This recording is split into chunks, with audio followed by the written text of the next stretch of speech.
Hello there, welcome back to my channel. Yes, it's very good to have you here once again. I do hope that you're enjoying this series thus far. Yes, I hope that you're enjoying this series thus far, and I do hope that you find it informative and that you're indeed blessed by it. And so what we will be looking at today, as you can see the topic, warning signs of cultic involvement / what not to do when a loved one is involved with a cult. Right? Now, before I get into the video, as I've done before, what I'm going to do now, right, is to screenshot. Well, I've done it already. I'm going to screenshot something from the book I've been using, Stolen Minds, Understanding Cults. I screenshot the topics and I'm going to send it. It's a picture, right, that has the information on it. So I'm going to post the pictures, and then after that, what I'd advise you to do is to screenshot it if you can. And if you can, for me, I have two phones, right? As I stated before, I have two phones, so put it on another system and try to read it or look at it while I'm actually discussing it. You understand? So try to look at it while I'm actually discussing it, right? Now, that being said, have a look at it.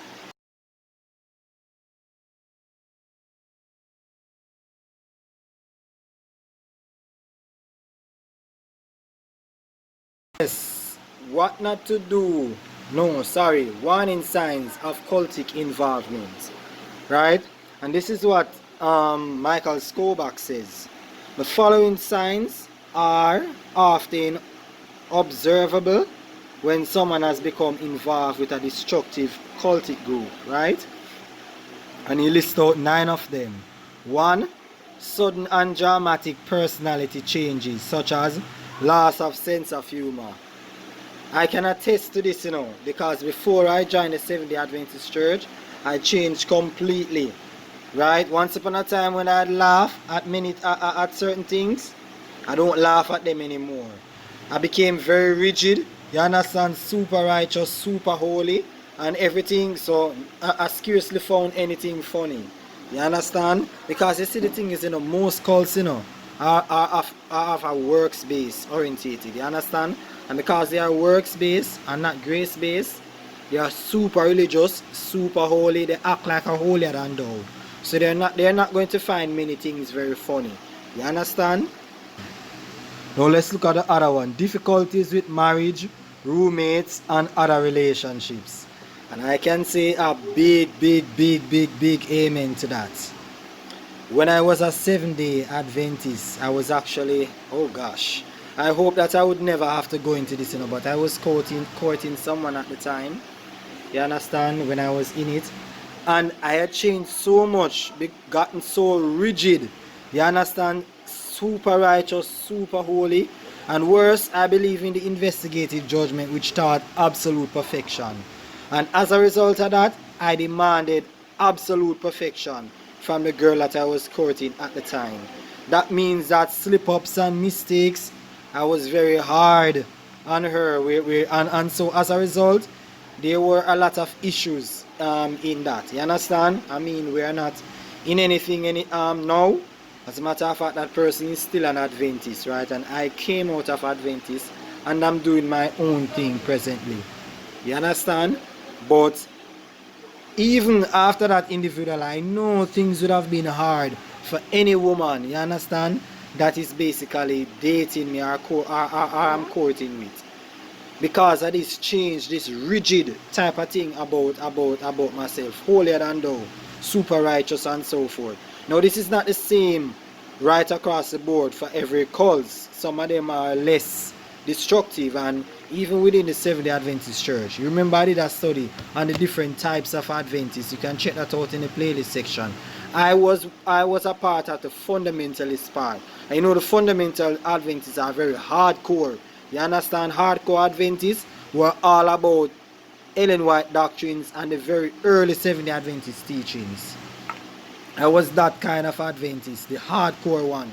You understand? Maybe if I was a traditionalist or evangelical Adventist, I would not have been so rigid. But because I was that kind of Adventist, I was very, very, very hard to deal with. You understand? Now let's look at number 3. Withdrawing from friends and family. Oh gosh. Oh gosh. Look at my video titled My Life When I Was a Seventh-day Adventist. And I tell you, I had no time, because you see the thing is with cults, you have so many things to do because it's workspace. You will hardly have any time for family and friends. And so when I left the Seventh-day Adventist church, I tried my best to make up for that and to spend time more with people who matter, relatives, friends, and so forth. You understand? I have more time on my hands, so I wouldn't say that I'm ignoring anyone or I don't have time for anyone now. You understand? But that's one of the aftermath with cults. Withdrawal from friends and family. Number 4. Committing tremendous amount of time and our financial resources to a group to the exclusion of previous interests. Yep. Same thing as number 3. No time for anything.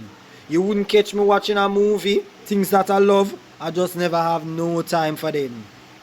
You understand? Friends and so forth, I had no, even my closest friend told me one time, oh, since I find girlfriend, I do have time for friends. But little does he know that it wasn't girlfriend, you know. It was because of the group that I was in. I have no time, even though that was a factor still, you know, but it was more so because of the group that I was in. You understand? Yeah, and when you understand Jehovah's Witness belief, you will find that this is even more so applicable to Jehovah's Witness. You understand? Now let's look at number 5. Obsession with promoting the group, its ideology and agenda. Oh gosh. It was in my intention to convert every single person to Adventism. Some of my friends from different religions or different Christian denomination can tell you. I remember even my Pentecostal friend tell me, Kiss my, remember you that try to convert me to Adventism? Yeah, she told me one time, and I said, yes, I remember. She was telling me that after I came out of Adventist church, you know. And that's it for most cults. They try very hard to push the group and its teachings and so, because since their group is the only way for salvation, they have to save Christians as well as unbelievers. So you get a natural obsession in spreading the group's ideas and so forth. Right? Number 6, growing dependency upon the group. Once you have separated yourself from family and friends, you know, you get so obsessed with the group, putting in so much time and effort into it.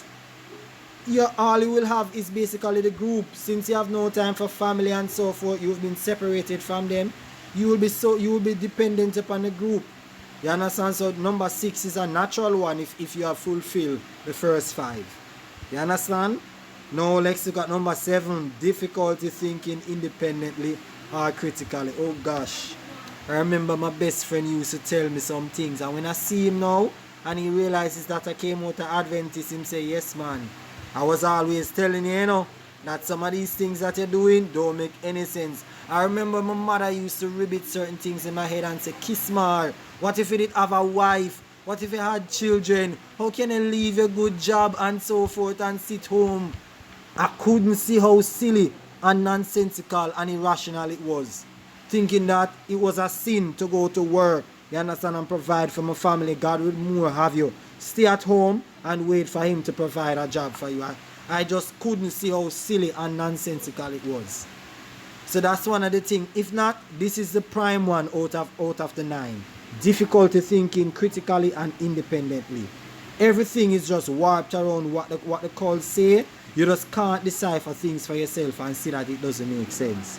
It slowly zaps your critical thinking ability. You understand? Number 8. Being secretive about their own activities and vague or defensive about the group. Yep. The worst thing you could possibly tell someone is that the group is a cult. I remember when someone on Facebook, I don't know how he found me on Facebook, started to post so many things about the Seventh-day Adventist Church being a cult.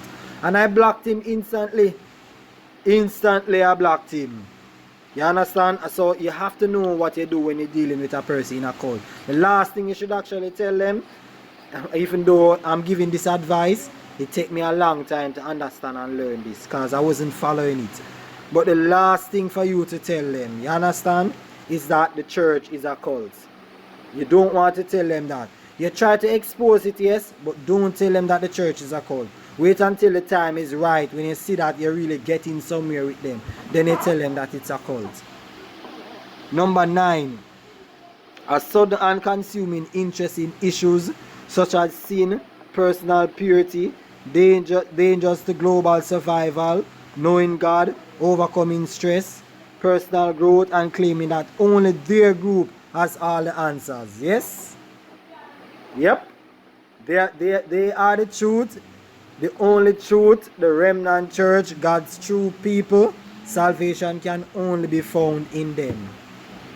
You understand? Oh gosh, as former Adventists can say amen to this. It's the same for Jehovah's Witness, the same for Mormons, the same for Christian Science, Scientology. You understand? And the list goes on. And finally, it is important to remember that not all of these signs will be evident with involvement. It is important to remember that not all of these signs will be evident. With involvement in more benign manipulative groups, these signs will be more difficult to detect. Right, now let's go on to the other one.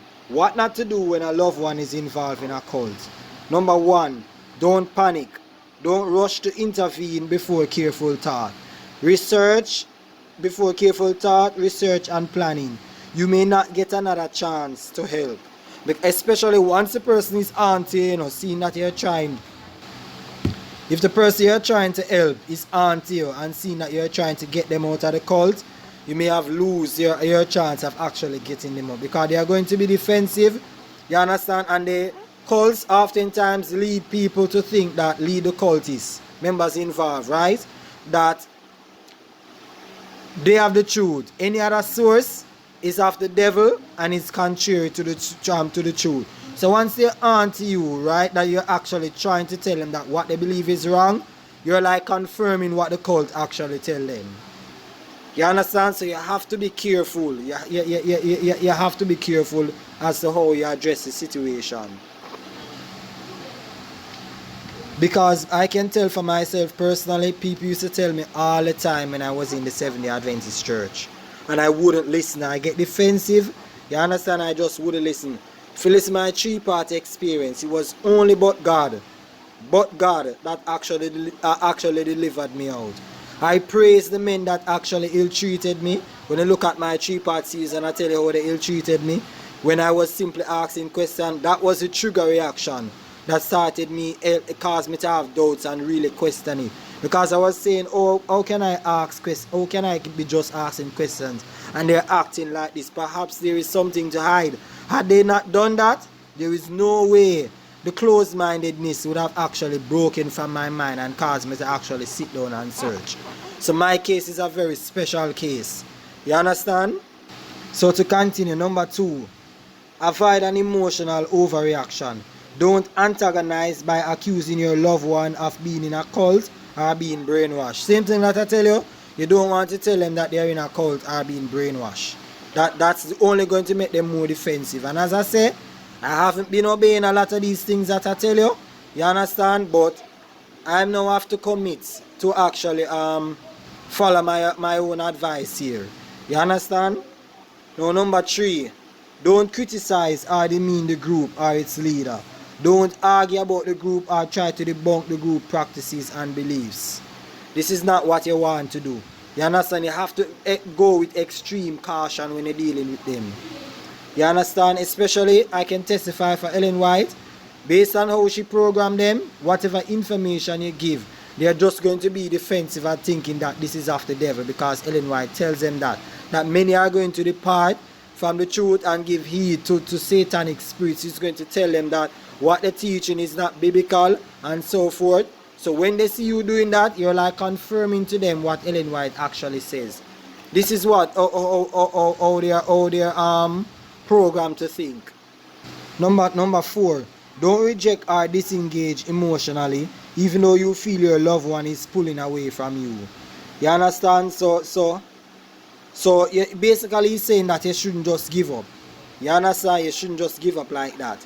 Number 5, don't let your relationship grow cold or deteriorate, which is a possibility, and many of us can attest to that our loved ones who are involved with cults, that this is the reality of what happened. Try your best to cultivate a relationship still. You can never tell. You understand, when they are going to get their awakening, and it may be that it's due to the relationship that you cultivate with them that actually help to cause an awakening. You understand? Number 6, don't send your loved one any articles or website critical of his group, of his particular group, or about cults in general. Don't ask your loved one to speak to a rabbi or psychologist who has no experience in dealing with people involved in cults. Don't underestimate the potential harm that can result from being in a cult. Don't assume cultic involvement is just a fleeting interest that's not very serious. Boy, and I have to elaborate on this because most persons don't take cults serious, you know. This is why I have such a huge challenge in growing my ministry. When I talk about Adventists and so forth, most persons, they think I'm just making a big deal out of nothing. You understand? And that is trivial. In their mind, they say, oh, just get over it now, just get over it now. Which is to say that I'm bitter or anything. No, I know what it's like being in it. You understand? And I'm trying to protect persons from getting in it and to help persons to actually come out of it. But most persons don't get it because they underestimate the impact that cults can cause. And this is the expert, cult expert actually telling you this. You understand? Number 9, don't feel guilty or at fault. Don't feel alone. There are many others facing similar situation. Don't try dealing with it alone. Seek out resources to help you. Right? And number 10, final one. Don't give up hope in the possibility of recovery from a cult, regardless of how destructive it is and how long your loved one has been involved. Never give up. You understand? Now, there's one thing he says about not sharing things critical of the group. You understand? Or to introduce one to a rabbi that has no, not the rabbi, not number 7. He says, do not send loved one articles or website critical of his or her group. Right? Don't say it's a cult or they are brainwashed. Now, as I tell you before, when someone sends something to me about SDA being a cult, I block them instantly. So what he says have a lot of truth to it. However, I don't want to say that you shouldn't send any at all. You understand? What I will say is that try a different route. And if you feel the time is right to send something, if the Holy Spirit impress you to do so, then you can do it. But don't just casually send anything critical of the group. They are going to be defensive, and a wall is going to put up because they are going to see you as an agent, and they are going to forever hold you as an agent. You understand? They are going to forever hold you as an agent, and once that wall is put up, you may never be able to reach them. Instead, what you can try do is to ask them about their group. Play as if you are interested. You understand? Do your research about it first and then act as if you are interested in the group, even though you are not. But you have to be careful in it because they may pick up that you are not really interested in it. You have to try your best to play. You understand? And to bring it off. Make it seem as though you're interested. You understand? Ask questions and listen attentively as someone who wants to learn. You understand? And then probe into the arguments that they use. Look at scripture and just ask questions. Try to expose the weaknesses and the inconsistencies in the arguments and beliefs using the Bible alone without sending anything critical, any links or so forth critical of the group. You understand? You're just going to be a learner and just ask questions. Do it in a gradual and slow process, but don't try to rush it. Because you see, if you try to rush it, you may actually blow your cover. You understand? And cause the cultists to really think that you're an agent trying to bring them into error. That's how they're programmed to think, So you have to be tactful when dealing with cults. You understand? And if you feel that you're getting somewhere and then the time is right, then you can send information critical of the group. You understand? So I end this video, right? I do hope that you indeed have benefited from this. You understand? And that you will be able to apply this knowledge to save a soul who is being ensnared in cult. Right? Now, as I close, I will say what I've always said in every one of my videos: like, comment where necessary, subscribe to my channel, and click the bell icon so that you can receive notifications whenever I make new uploads. And last but not least, share this video with whom you know will benefit from an amazing video like this.